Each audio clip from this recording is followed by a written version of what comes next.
جاگ جمہورے جاگ، جاگ جمہورے جاگ۔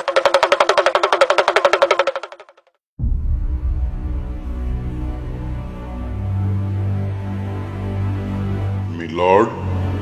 جوتے مارے جائیں، سمگلنگ ہوئی نہیں،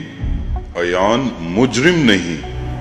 نظام عدل نہ سمجھنے پر عوام کو جوتے مارے جائیں، کھوسا کو ستارہ امتیاز دینے کی سفارش کیجئے، ایان علی ایئرپورٹ پر مسجد بنوانا چاہتی تھی، قوم سمجھ نہیں پائی، لترال کیجئے، جوتے سے مراد لتر ہے، ہاں ہمیں لتر مارے جائیں، 18 نمبر کا ٹھیک رہے گا، 2 سے کام نہیں بنے گا، کم از کم پنجہ لگایا جائے، مجھے امید ہے کہ رمضان میں جسمانی نکاحت کے سبب چوتھے جوتے پر ہماری چیخیں ضرور نکل آئیں گی، لیکن آپ قانون کے تقاضے پورے ہونے دیں اور بالکل رحم نہ کریں، الٹا لٹا کر جوتے مارے جائیں، تھانوں کو حکم دیا جائے کہ وہ اپنے اپنے علاقے کے ہر صاحب شعور پاکستانی کو تھانے طلب کرے اور اس اصلاحی پروگرام پر عمل درآمد یقینی بنائے، اگر پولیس کی نفری کم پڑ جائے تو صحت مند وکلا کی خدمات حاصل کی جائیں، جناب عالی میری عدالت کے روبرو درخواست ہے کہ آپ اس مہم کی خود رہنمائی فرمائیں، مجھ سے شروع کر لیں، مجھے بھی باشعور ہونے کا خمار چڑھا رہتا ہے، آپ اپنے مبارک ہاتھوں سے 7 راتوں سے تیل میں بھگویا ہوا جوتا پکڑیں اور پورے زور سے شروع ہو جائیں، میلارڈ میں اوندے منہ لیٹ چکا ہوں، بسم اللہ۔ آپ فرما رہے ہیں کہ کس جرم کی سزا دی جائے؟ میرے آقا، باشعور پاکستانیوں کا جرم بڑا ہی سنگین ہے، عالی جناب ہم نے اس ملک کے نظام عدالت کو سمجھنے میں قصدن غلطی کی ہے، ہم نے سمجھنا شروع کر دیا تھا کہ اگر ایک خاتون سے $5 لاکھ پکڑے جائیں اور یہ ثابت ہو جائے کہ وہ یہ غیر ملکی کرنسی باہر لے جا رہی تھی اور یہ بھی ثابت ہو جائے کہ اس کے پاس دبئی کا ٹکٹ تھا اور وہ ایئرپورٹ کی حدود سے گرفتار بھی ہو جائے تو ایسی قومی مجرمہ کو کم از کم 16 سال قید ہو جاتی ہے، ہم سمجھ رہے تھے کہ ایان علی کو ہی نہیں اس کے سرپرستوں کو بھی عبرتناک سزا ملے گی، معزز عدالت انصاف کرے گی اور ڈالرز کی برآمدگی کو ٹھوس ثبوت کے طور پر قبول کرے گی، لیکن ہم نے عدالت کے بارے میں غلط اندازے لگائے اور انصاف کی راہ میں ذہن و قلب کو گمراہ کیا، ہم نے غلط سوچا تھا، ہم یہ بھول گئے تھے کہ معاملہ فہم عدالتیں فیصلے صادر فرماتے وقت جرم سے زیادہ مجرم کی حیثیت کو سامنے رکھتی ہیں، قانون کبھی بھی اندھا نہیں ہوتا،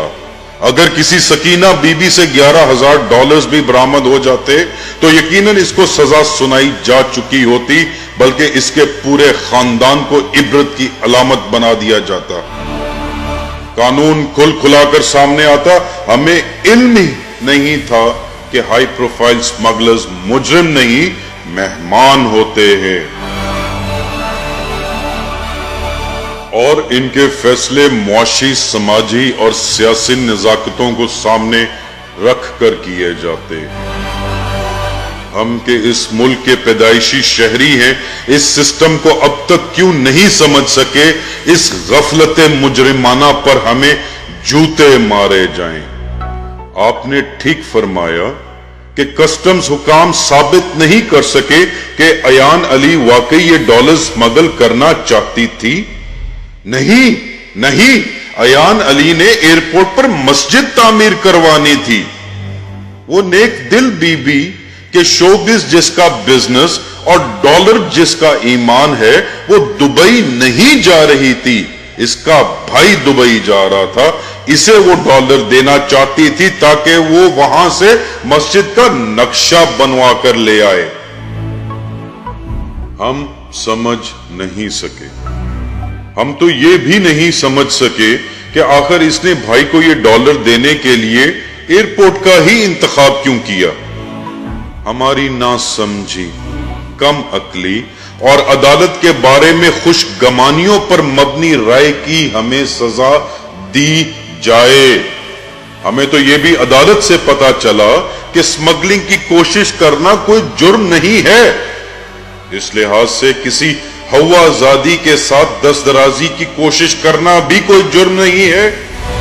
قتل کی کوشش بھی کوئی جرم نہیں ہے۔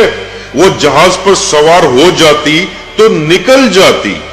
سوار ہونے سے پہلے پکڑی گئی تو جرم ہوا ہی نہیں، پھر سزا کیسی؟ ہم یہ سب کچھ کیوں نہیں سمجھ سکے؟ ہمارا یہی جرم ہے۔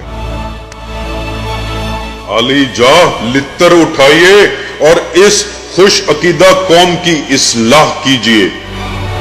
روزے اور نمازیں اس قوم کو شاید متقی نہ بنا سکیں، آپ ہی اس کو نیک بنا دیں۔ لترول کا حکم ہو میلارڈ۔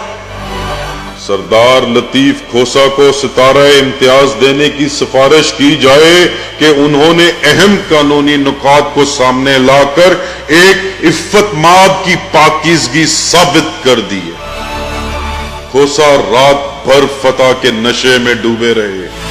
شاباش لینے کے لیے وہ دبئی بھی جائیں گے اور وہ جیت بھی گئے۔ مارا جانے والا گواہ مر گیا اور مر کر بھی ہار گیا، پوری قوم ہار گئی، پولیس جیت گئی، وکیل جیت گئے، جج جیت گئے، سیاست جیت گئی، جمہوریت جیت گئی، یہ نظام جیت گیا۔ قوم کو جوتے مارے جائیں تاکہ انصاف کے انوار کی پھوار چار سو پھیلے۔ ایوان ہائے عدل تبسم فرمائیں۔